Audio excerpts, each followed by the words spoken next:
Bonjour les gens, je vous retrouve pour la vidéo de conclusion de mon défi Bookjar du mois de mars qui était de lire du Paulo Coelho, et je vous laisse tout de suite découvrir ça en vidéo puisque cette fois-ci je me suis filmée au fur et à mesure de mes lectures pour ne pas surcharger mon bilan du mois de mars qui est déjà très lourd.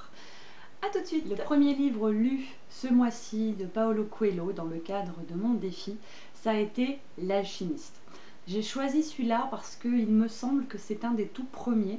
C'est pas le tout premier, mais c'est peut-être le deuxième ou le troisième.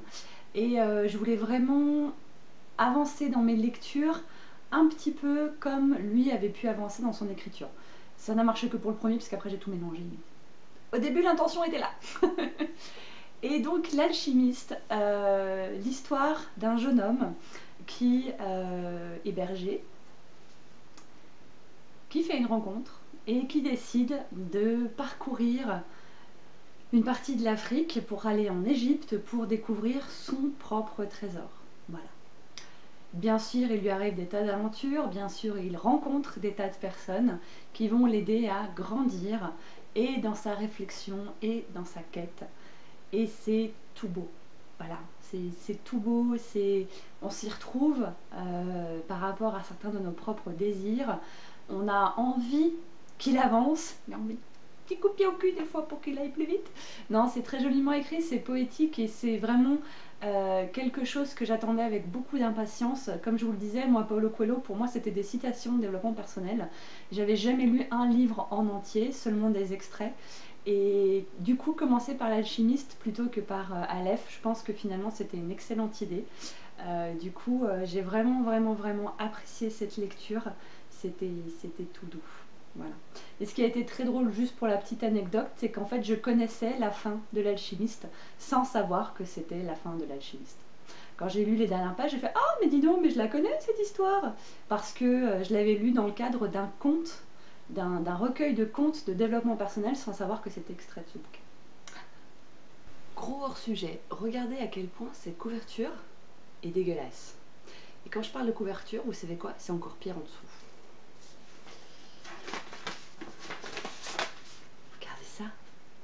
Regardez ça, admirez la laideur exemplaire de cet ouvrage. C'est... À quoi ils ont pensé les gens? Donc, seconde lecture de Paulo Coelho sur le bord de la rivière Piedra. Je me suis assise et j'ai pleuré, élu au titre le plus long et le plus pénible de la Terre. Troisième ouvrage, me semble-t-il, de Paulo Coelho, second que moi je lis. J'avais envie d'essayer de les faire dans l'ordre et en fait j'ai surtout pris ceux que je pouvais trouver.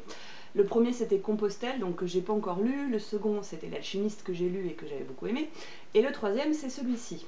En sachant qu'ils expliquent dans le prologue qu'en fait ce bouquin fait partie d'une... Alors c'est pas vraiment une trilogie mais c'est un cycle que Paulo Coelho a écrit qui s'appelle le cycle des 7 jours je crois, qui est donc composé de ce livre qui parle de l'amour sur une semaine, qui est composé de Véronica décide de mourir, qui parle de la mort, et qui est composé de...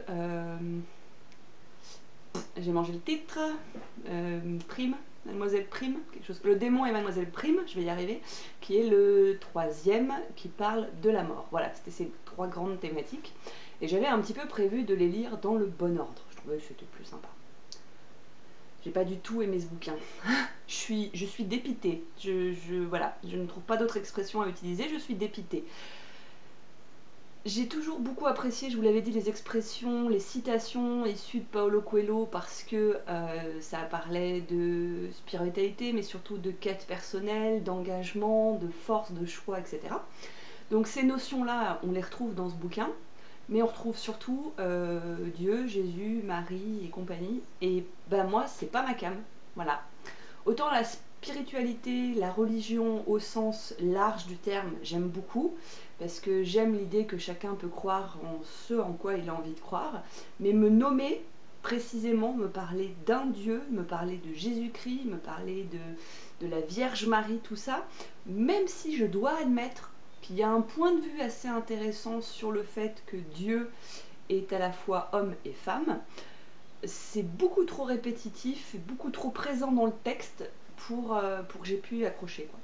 Donc en arrière-fond, il y a une histoire d'amour, puisque l'histoire, en fait, ce sont un homme et une femme qui étaient plus ou moins amoureux quand ils étaient tout petits, qui sont séparés pendant 11 ans et qui se retrouvent, et l'histoire, la flamme amoureuse en tout cas, redémarre. Voilà, et donc après, il y a tout ça mis en parallèle avec la vie religieuse. Je ne vais pas trop vous en dire non plus pour pas vous spoiler le truc, mais j'aurais aimé que l'histoire d'amour soit plus présente et Jésus-Christ un peu moins.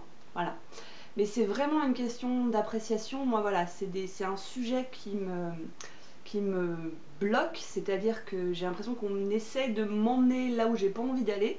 Du coup, je me braque et ça m'a été super pénible de finir ce bouquin. Je me suis repris à plusieurs fois, à tel point que j'ai vraiment un doute sur le fait de continuer avec Véronica et Mademoiselle Prime.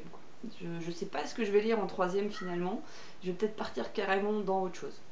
Il y a un truc qui m'a intéressée, c'est qu'il y a un personnage là-dedans qui s'appelle Brida. Et je me demande si c'est le même Brida que le livre qui est sorti beaucoup plus tard, en 2010, 11, je sais plus quand, peut-être même plus tard, toujours de Paulo Coelho.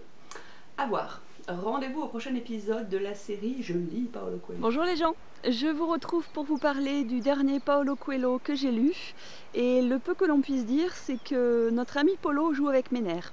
Je ne sais pas si vous vous rappelez, mais juste avant je vous ai parlé de la rivière Piedra, que je n'ai pas du tout aimé. J'ai été beaucoup déçue parce que c'était très porté sur une religion en particulier, à savoir le catholicisme, et du coup ça m'avait un petit peu laissé perplexe. Je n'avais pas adhéré au livre et il avait même été très pénible à terminer, à tel point que j'hésitais à continuer. Puis finalement je me suis dit allez, tu tiens ton défi jusqu'au bout, et j'ai attaqué Véronica décide de mourir. J'ai juste adoré. Je peux pas vous le présenter parce que je l'ai lu en version e-book, mais j'ai absolument adoré. Véronica décide de mourir, c'est l'histoire d'une jeune femme qui tente de se suicider, qui se rate et qui se réveille en hôpital psychiatrique. À partir de là, que va-t-il se passer pour elle? C'est l'objectif de ce livre, raconter ce qu'il se passe après cette tentative ratée, mais aussi l'occasion surtout de donner la parole à tout un tas de personnages qui sont autour d'elle, donc d'autres personnes enfermées comme elle, soit contre leur volonté, soit parce qu'elles ont demandé à être internées, le point de vue du médecin également, et en fait tout cela autour d'un propos: qu'est-ce que la folie? Et donc par conséquent, qu'est-ce que la normalité? Et j'ai trouvé que c'était super bien amené dans le bouquin. Vous avez les différents points de vue, du coup vous pouvez vous faire votre propre opinion, et ça m'a bien plu, ça m'a vraiment bien plu. Je suis contente de l'avoir lu, ça a été une bonne surprise parce que j'y suis pas allée avec beaucoup de joie, j'avais un peu peur de m'ennuyer à nouveau, et finalement ça s'est très bien passé. Du coup je continue et j'attaque Le Démon et Mademoiselle Prime. Je vous l'avais présenté dans ma palle pour le week-end à 1000 et je l'avais finalement laissé tomber en ayant découvert que du coup c'était un cycle. Donc je les ai lus dans le bon ordre, assez volontairement, et comme ça vient mieux de se passer avec Véronica, je vais continuer avec celui-ci. Et je ne sais pas du tout ce qui m'attend. Est-ce que du coup ça va être une bonne surprise à la Alchimiste ou Véronica, ou est-ce que ça va être une grosse déception à la Piedra? Suite au prochain épisode. Donc, est-ce que j'ai terminé ou pas Mademoiselle Prime? La réponse est non, j'ai laissé tomber Paulo. Paulo et moi on s'est fâchés. Non, plus sérieusement, j'ai donc lu 3 ouvrages de Paulo Coelho et j'ai aimé, pas aimé, j'ai aimé, j'ai voulu rester sur une bonne impression. Voilà, j'ai pas d'autre excuse. J'avais comme défi d'en lire au moins 2, donc défi relevé. Je suis contente d'avoir découvert cet auteur parce que ça faisait un bout de temps, comme je vous l'avais expliqué, que je voulais le lire.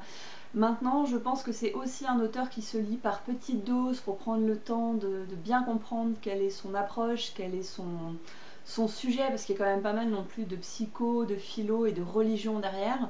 Donc je pense que c'est le genre de bouquin qui, petit ou gros, doit se digérer. Donc je vais déjà digérer les 3 que j'ai lus. Je me suis imprimé la liste parce que j'ai envie de continuer à le découvrir, mais pour mon défi en tout cas de mars, je m'arrête là.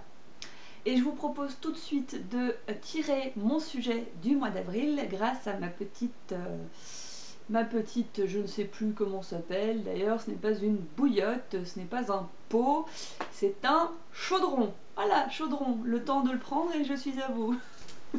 Voilà donc mon petit chaudron comme chaque mois, vous commencez à le connaître, je tire mon sujet pour le mois d'avril. Hop, petit sujet, j'ai peur. J'ai peur dans ma bibliothèque. Ah non, c'est cool, ça va faire baisser ma palle, même si ma palle est... Finalement, ma palle est tout ce qu'il y a de plus modeste. Quand je vois la palle des autres, c'est ma wishlist qui fait peur. Bref, donc je ne sais pas si vous verrez, dans ma bibliothèque. Donc en gros, casser la gueule à ma palle. C'est mon but du mois d'avril, tout en bien sûr n'ayant pas trop de livres en plus pour ne pas la remonter en parallèle.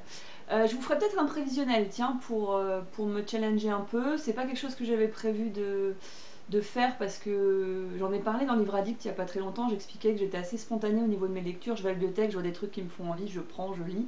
Mais là, du coup, si je veux être sûre de passer en priorité des livres que j'ai chez moi, alors que là, je regarde en face mes livres à terminer d'ici 15 jours, j'ai un peu genre les 2 dômes de Stephen King, La couleur des sentiments, Confusion et Non coupable, qui ne sont au bas mot des livres qui font plus de 500 pages chacun. J'ai un peu de taf. Avril va être wouhou. Bref, je vous souhaite une excellente journée, je vous dis à très bientôt. Ciao.